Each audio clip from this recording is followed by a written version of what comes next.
बिस्मिल्लाहिर्रहमानिर्रहीम। Welcome students, उम्मीद करता हूँ आप सब खैरियत से होंगे। बच्चों, आज हम चैप्टर 2 फोर्स एंड मोशन के 11th लेक्चर के अंदर 2.8 topic elastic collision in one dimension को समझेंगे। ये टॉपिक बेटा पेज नंबर 38, 39 और 40 पर मौजूद है। पहले इलास्टिक और इनलास्टिक की डेफिनेशन है, पहले इसको हम देखेंगे। उसके बाद बेटा इलास्टिक इन वन डायमेंशन को ड्राइव करेंगे, इन दोनों इक्वेशंस को डिटेल में ड्राइव करेंगे। यहाँ पर बहुत सारा शॉर्टकट है, बच्चों को इसकी समझ नहीं आती तो हम इसको डिटेल में ड्राइव करेंगे। उसके बाद बेटा ये चारों केसेस को भी हम आज कवर करेंगे। सबसे पहले बेटा कोलिजन होता क्या है। जब भी बेटा दो बॉडीज या दो ऑब्जेक्ट आपस में टकराते हैं, या तो बेटा वो सेम डायरेक्शन में मूव करेंगे या दोनों फिर अपोजिट डायरेक्शन में मूव करेंगे, ऐसी कंडीशन को हम कोलिजन का नाम देते हैं। When two bodies collide and either bounce back or move together in the same direction, it is called collision. इसकी बेटा दो टाइप होती हैं, इन इलास्टिक कोलिजन और elastic collision. In elastic collision क्या है? जब भी बेटा कोई ऑब्जेक्ट आपस में टकराएं और उनका मोमेंटम तो कंजर्व रहेगा। हमने लास्ट टॉपिक में देखा था law of conservation of momentum में, जब भी दो ऑब्जेक्ट आपस में टकराते हैं तो बेटा उनका मोमेंटम कंजर्व रहता है।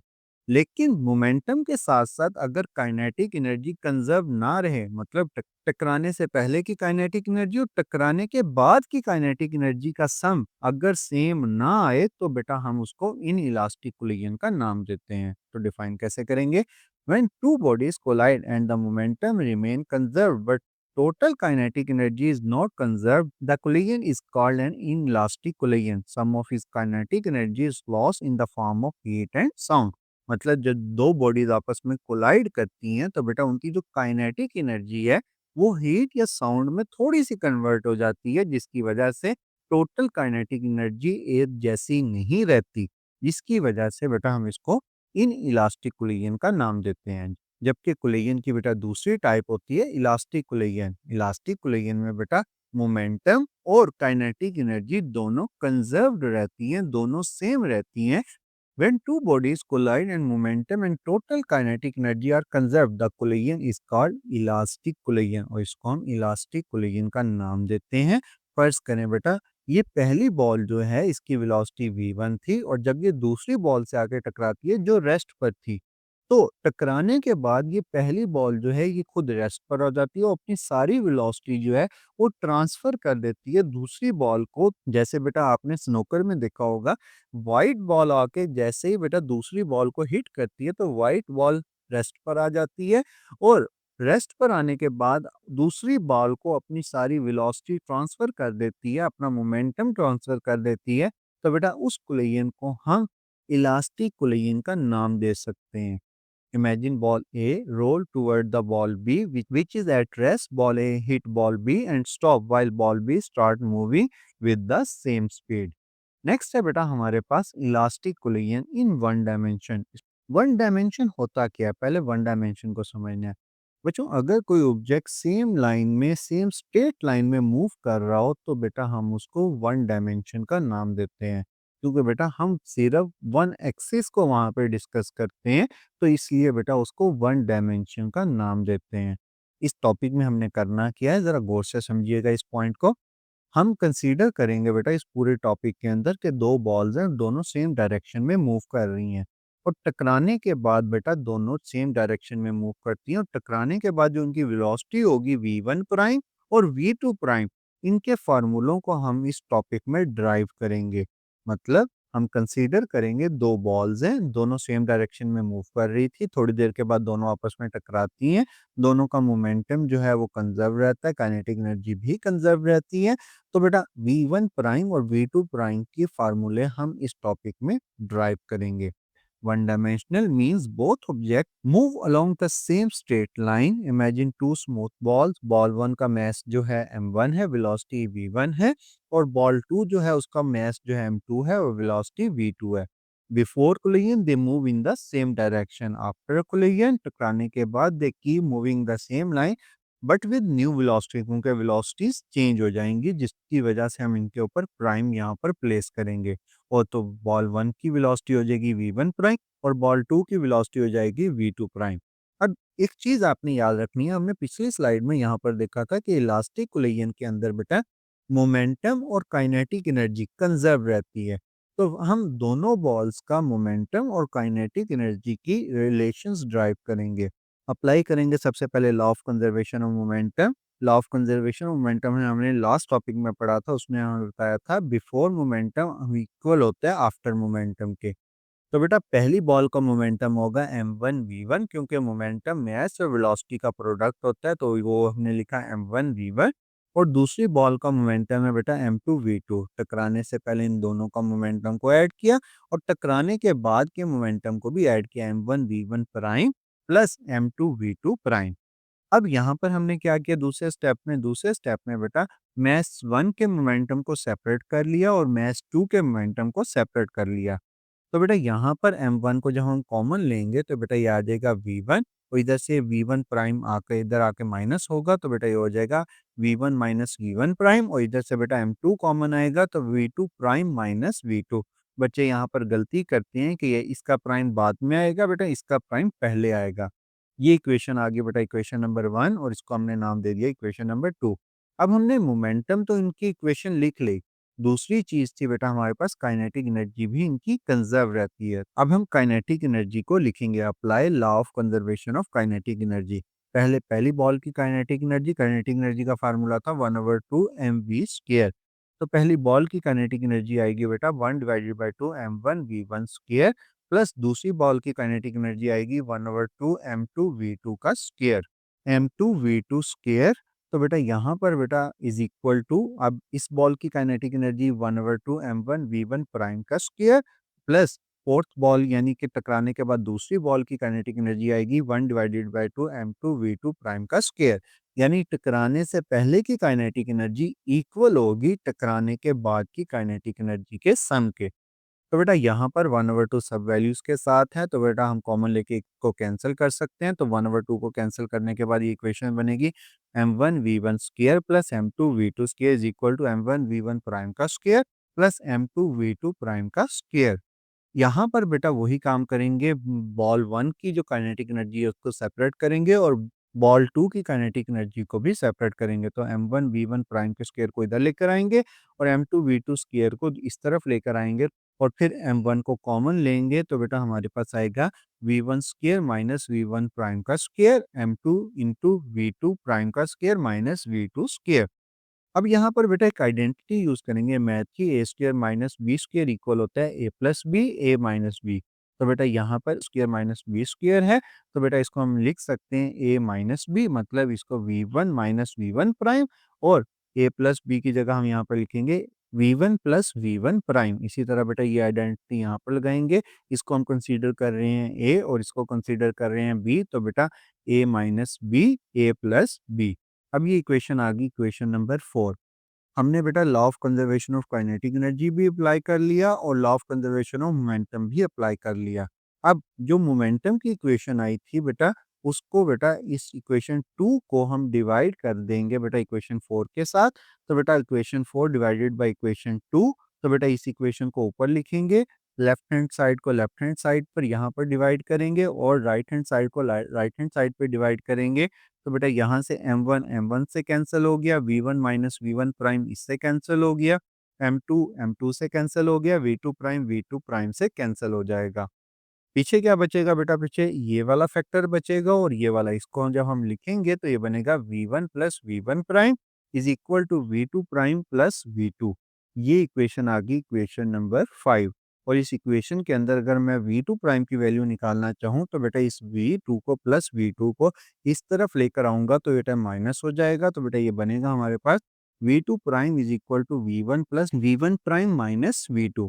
अब ये v2 प्राइम की जो वैल्यू आई है बेटा, इसको हम पहली equation law of conservation of momentum के अंदर पुट करेंगे। मतलब इस इक्वेशन के अंदर ये जो इक्वेशन नंबर 1 कही थी, यहाँ पर v2 प्राइम आ रहा था, इस v2 प्राइम के अंदर जब ये वैल्यू पुट करेंगे तो बेटा हमारे पास v2 प्राइम की जगह पर उसकी ये वाली वैल्यू आ गई, बाकी सारी इक्वेशन सेम रहेगी। यहाँ पर बेटा m1v1 plus m2v2 is equal to m1v1 prime plus, अब इस m2 को इन तीनों के साथ अंदर मल्टीप्लाई करेंगे तो बेटा m2v1 प्राइम माइनस m2v2। तो बेटा यहाँ पर यह आ गया माइनस m2v2। अब यहाँ प्राइम वाली वैल्यूज़ को सेपरेट करेंगे और प्राइम के अलावा सारी वैल्यूज़ को इज़ इक्वल टू के दूसरी तरफ ले जाएँगे। तो बेटा ये प्राइम के अलावा है, तो बेटा हम इसको दूसरी तरफ ले जाएँगे और इसको भी दूसरी तरफ लेकर आएँगे। यहाँ पर बेटा एक छोटी-सी मिस्टेक है, जब हम इस वैल्यू को इस तरफ लेकर आएँगे तो बेटा ये माइनस नहीं प्लस होगा और बेटा ये वाली वैल्यूज़ जो हैं ये प्लस की थी, इधर आके माइनस की हो गई है। तो बेटा यहाँ पर आपने प्लस प्लेस करना है। जब प्लस प्लेस करेंगे तो बेटा M2V2 ये दोनों प्लस होकर बन जाएगा बेटा 2M2V2 और बेटा यहाँ पर ये दोनों वैल्यूज़ तो ये ऐड हो गई और यहाँ पर बेटा M2V1 और M1V1 V1 इन दोनों में से कॉमन आएगा तो बेटा ये बन जाएगा M1 minus M2 into V1 और इस साइड पे भी बेटा V1 प्राइम को हम कॉमन लेंगे तो बेटा यहाँ पर V1 प्राइम कॉमन आएगा तो बन जाएगा M1 प्लस M2। तो बेटा यहाँ से M1 प्लस M2 जब दूसरी तरफ आके डिवाइड होगा तो बेटा वो इस वाली वैल्यू के नीचे भी डिवाइड होगा और इस वाली वैल्यू के नीचे भी डिवाइड होगा तो बेटा V1 प्राइम की वैल्यू आएगी हमारे पास M1 minus M2 divided by M1 plus M2 multiply by V1 plus 2m2 divided by m1 plus m2 multiply by v2। ये आ गई बेटा हमारे पास वो इक्वेशन जिससे हम इजीली इस v1 प्राइम की वैल्यू निकाल सकते हैं किसी भी कंडीशन के अंदर। अब हम फाइंड आउट करेंगे बेटा v2 प्राइम की वैल्यू। v2 प्राइम की वैल्यू अगर बेटा हमने फाइंड आउट करनी है तो बेटा इस v1 प्राइम की वैल्यू को अगर हम यहाँ पर इस इक्वेशन के अंदर यहाँ पर पुट कर दें तो हमारे पास इजीली v2 प्राइम की वैल्यू आ जाएगी। तो बेटा हम इस वैल्यू को इस इक्वेशन के अंदर इस यहाँ पर पुट करेंगे और बेटा V2 प्राइम की वैल्यू निकालेंगे। ये V1 प्राइम की वैल्यू बेटा यहाँ पर हमने पुट कर दी है। अब यहाँ पर अगर आप गौर करें तो V1 इन दोनों में कॉमन आ रहा है तो V1 इन दोनों वैल्यूज़ में से कॉमन लेंगे और यहाँ पर V2 कॉमन आ रहा है तो बेटा इन दोनों वैल्यूज़ में से V2 को कॉमन लेंगे। यहाँ पर आ गई value 1 plus M1 minus M2 divided by M1 plus M2 और यहाँ पर आ गई 2M2 divided by M1 plus M2 minus 1 और यहाँ पर बेटा हम इजीली एलसीएम ले सकते हैं। जब एलसीएम लेंगे तो बेटा ये इक्वेशन बनेगी M1 plus M1 minus M2, M2 से कैंसिल हो जाएगा और यहाँ पर बेटा 2M2 में से एक M2 को माइनस करेंगे तो बेटा आंसर आएगा M2 माइनस M1। तो बेटा ये इक्वेशन कुछ इस तरह बनेगी। यहाँ पर बेटा M1 और M1 दोनों प्लस में थे तो बेटा 2M1 divided by M1 plus M2 और V1 इसी तरह मल्टीप्लाई हो रहा है। यहाँ पर बेटा M2 माइनस M1 और डिवाइड में आ रहा है M1 plus M2 multiply by V2 और ये वैल्यू आ गई बेटा हमारे पास V2 प्राइम की। मतलब इस फार्मूले की मदद से हम इजीली किसी भी कंडीशन के अंदर V2 प्राइम की वैल्यू टकराने के बाद दूसरी बॉल की वेलोसिटी फाइंड आउट कर सकते हैं। अब बेटा ये जो हमने इक्वेशंस निकाली है V1 प्राइम और V2 प्राइम की, इनको हम कुछ केसेस के अंदर कुछ प्रैक्टिकल एग्जांपल के अंदर प्रूव करेंगे। हमारी बुक के अंदर बेटा टोटल 4 केसेस हैं। पहले इन चारों केसेस को बाय डायग्राम समझेंगे और उसके बाद बेटा मैथमेटिकली प्रूव करेंगे।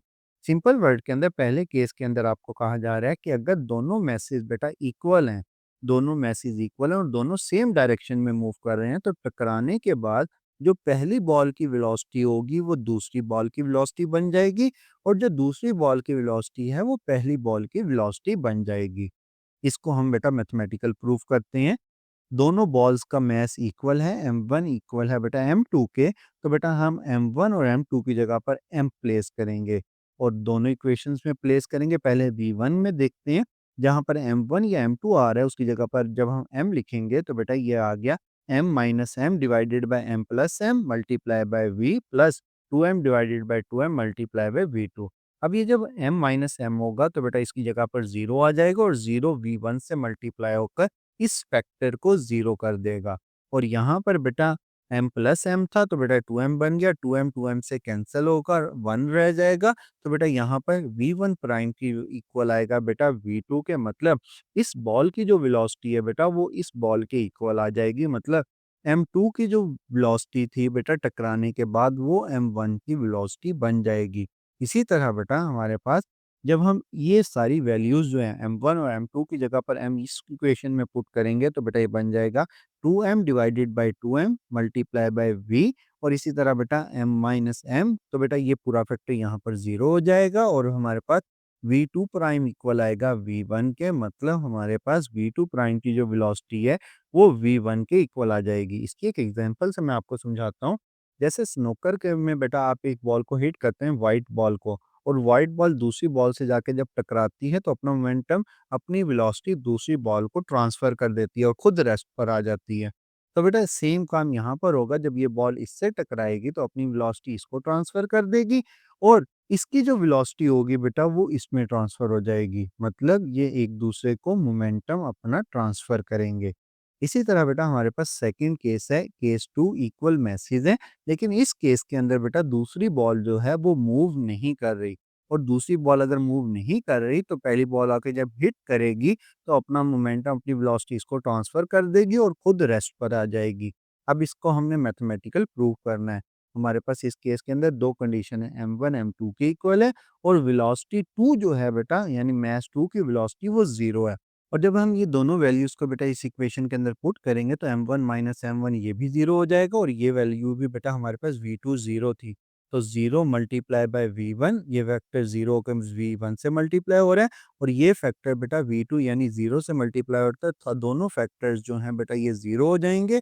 तो बेटा v1 प्राइम की वैल्यू आएगी 0, जो हमने यहाँ पर डायग्राम में भी समझा था कि टकराने के बाद पहली बॉल जो है अब वो रेस्ट पर आ जाएगी और दूसरी बॉल उसकी वेलोसिटी से मूव करेगी। उसको हम देखते हैं, v2 प्राइम की वेलोसिटी निकालते हैं। जहाँ पर m1 या m2 आ रहा है उसकी जगह पर m प्लेस करेंगे और v2 की जगह पर 0 प्लेस करेंगे। अब यहाँ पर 0 प्लेस करेंगे v2 की जगह पर, ये फैक्टर तो 0 हो जाएगा, लेकिन ये 2m डिवाइडेड बाय 2m ये एक दूसरे से कैंसल होकर 1 आएगा। तो बेटा v2 प्राइम की वैल्यू आएगी v1, जो हमने यहाँ पर अभी समझा। नेक्स्ट है बेटा थर्ड केस। थर्ड केस में हम कह रहे हैं फर्ज करें एक छोटी सी बॉल जिसका मैस दूसरी बॉल के मुकाबले में बहुत कम है, जब वो टकराएगी तो क्या होगा? कभी भी बेटा एक स्मॉल मैस जो है वो हैवी मैस को मूव नहीं करवा सकता। तो रियल केस ये होगा कि ये बॉल टकराएगी और टकरा कर वापस चली जाएगी, v2 की वेलोसिटी में किसी किस्म का चेंज नहीं आएगा। इसको अब हम मैथमेटिकल प्रूफ करेंगे। इस केस के अंदर m2 अप्रॉक्सीमेटली इक्वल टू 0 है, मतलब बहुत छोटा मैस है, तो हम कहेंगे m2 very very greater than m1। तो v2 की जगह पर हम 0 लिखेंगे और m1 की जगह पर हम 0 प्लेस करेंगे। दोनों इक्वेशन में पहले v1 की इक्वेशन लिखी, यहाँ पर बेटा हमने v2 की जगह पर जब 0 किया, क्योंकि v2 वेलोसिटी 2 जो है बेटा वो 0 है, तो बेटा ये पूरा जो फैक्टर है ये 0 हो जाएगा और ये फैक्टर बेटा जिसके अंदर m1 जो है वो अप्रॉक्सीमेटली 0 है, तो बेटा ये m2 से कैंसिल होकर बेटा -1 बचेगा, माइनस v1। तो बेटा यहाँ पर ये आ गई value v1 prime is equal to minus v1 के। मतलब v1 की जो वेलोसिटी है टकराने के बाद वो -v1, माइनस साइन शो कर रहा है, टकराने के बाद वो अपोजिट डायरेक्शन में मूव करेगा। इसी तरह बेटा v2 प्राइम की हम लिखेंगे, v2 प्राइम का दूसरा फैक्टर v2 0 होने की वजह से कैंसिल हो जाएगा और यहाँ पर बेटा m1 जो है हमारे पास बहुत स्मॉल है, 0 होगा, तो 0 मल्टीप्लाई और डिवाइड होके v2 प्राइम को भी 0 कर देगा। So the massive ball does not move. तो बेटा ये जो बड़ी बॉल है ये मूव नहीं करेगी, छोटी बॉल आएगी, टकराएगी और टकरा कर वापस चली जाएगी। नेक्स्ट बेटा फोर्थ केस हमारे पास, फोर्थ केस में हमने कंसीडर करना है, जब एक बड़ी बॉल, हैवी बॉल छोटी बॉल से टकराती है तो क्या होता है? तो छोटी बॉल जो है बेटा उसका मास कम होने की वजह से उसको ज़्यादा मोमेंटम ट्रांसफ़र होगा, तो बेटा वो डबल स्पीड से मूव करेगी। तो यहाँ पर बेटा हम कंसीडर करेंगे, अगर मास 1 जो है वो काफ़ी बड़ा है मास 2 से और वेलोसिटी 2 जो है बेटा वो 0 है, तो बेटा इन दोनों कंडीशंस को इस इक्वेशन में पुट करेंगे तो हमारे पास आंसर आएगा v1 प्राइम जो है, मतलब जो पहली बॉल की टकराने के बाद वेलोसिटी है उसमें किसी किस्म का कोई चेंज नहीं आएगा, जबकि दूसरी बॉल की वेलोसिटी डबल हो जाएगी, तो v2 प्राइम आएगा हमारे पास 2v1 के। The lighter ball shoot forward with double the speed. ये था बेटा आज का लेक्चर। लेक्चर अच्छा लगा तो लाइक और सब्सक्राइब करना मत भूलिएगा। थैंक यू, खुदा हाफिज।